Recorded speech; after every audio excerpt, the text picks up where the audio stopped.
I have an article that I found on Science Daily News. It's from April 7th, and it's pretty interesting since we hear so many different measurements and so many different things about where the radiation is or was. But I like the fact that they have monitoring network, and this is what it picked up, because I hunted for that forever. It says Fukushima-related radioactive materials measured across entire northern hemisphere. And it was early too, since the double disaster of the 9.0 magnitude earthquake and tsunami that affected hundreds of thousands of people and seriously damaged the Fukushima Daiichi power plant in Japan on the 11th of March, minute traces of radioactive emissions from Fukushima have spread across the entire northern hemisphere. Now they said minute, but they also said the entire northern hemisphere. And it was minute because it was only a few days after. And minute, I like to have numbers. What does that mean? And it was only a few days afterwards, and this is an ongoing meltdown. So I'm quite sure that the minute has become very hazardous by now. At least that's my take on the situation. The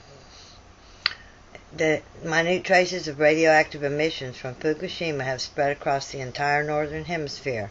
A monitoring network designed to detect signs of nuclear explosions picked up these traces from the stricken power plant.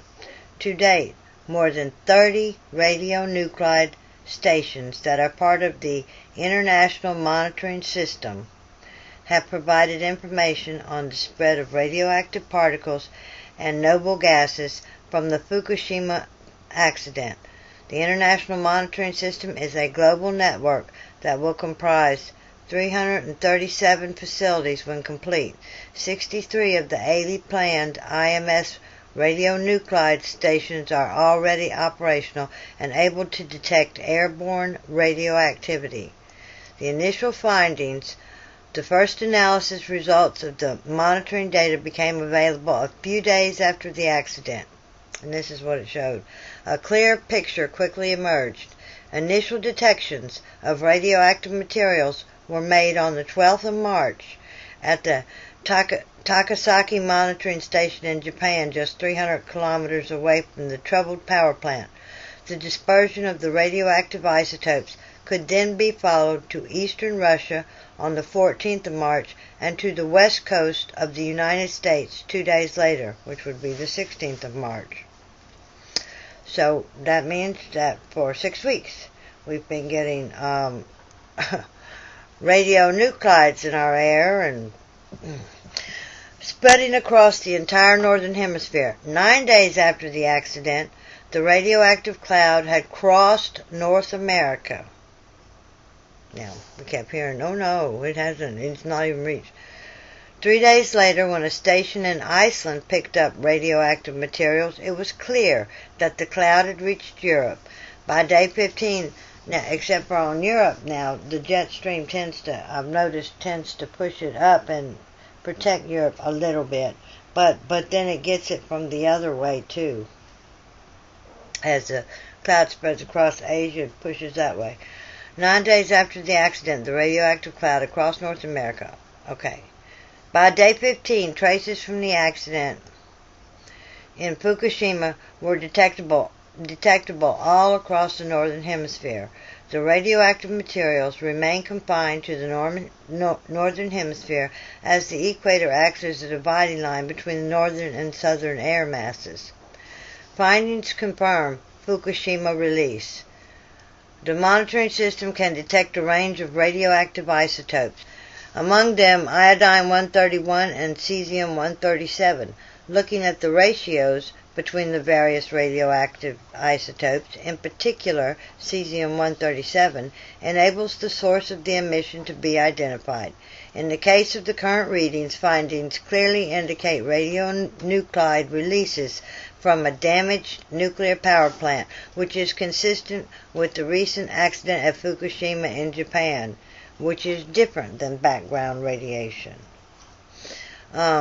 The radionuclide stations are designed to register minuscule amounts of radioactive particles and noble gases down to a number of a few atoms. The system sensitivity is second to none. It can detect a concentration of 0.1 gram of radioactive xenon evenly distributed within the entire atmosphere of the Earth. Shit. That is pretty sensitive. Whew. A rooftop detector at the headquarters in Vienna still catches traces of emission from the 1986 Chernobyl disaster. Oh my God. Okay, that's the end of that story. And they have this map that won't stay big for me, so I don't know why. My computer's messed up or something, or this side is. This was dispersion of radioactivity, but I don't know what the date was for. I guess up to April 7th, but I'm not sure. It's done by the German Federal Institute for Geosciences and Natural Resources. See, well, I can do this.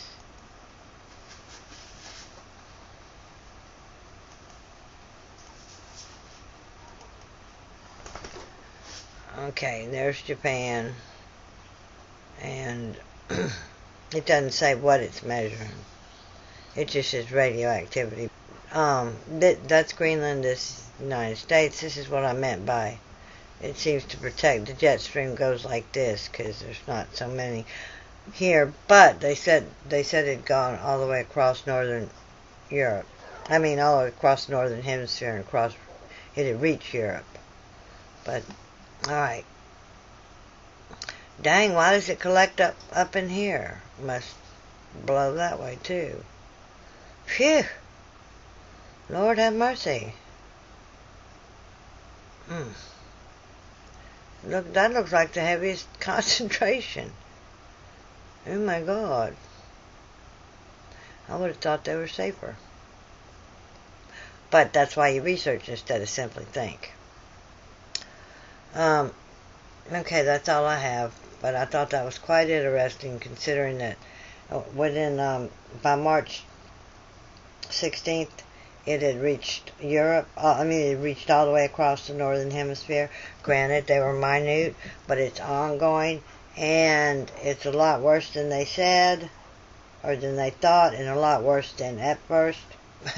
So we need to research, and everyone needs to be seeing what they can do to protect themselves, mediate the response, at least, especially for the children. If you have kids in your family, which most of us do, whether they're ours or not, we're aunts or uncles, and for kids on the planet, whether it's in your family or not, this is going to be with us a long time, and we need to start getting together and researching and seeing how we can mediate this and live with it, because we don't have a choice. Alright, that's all. Y'all have a good day.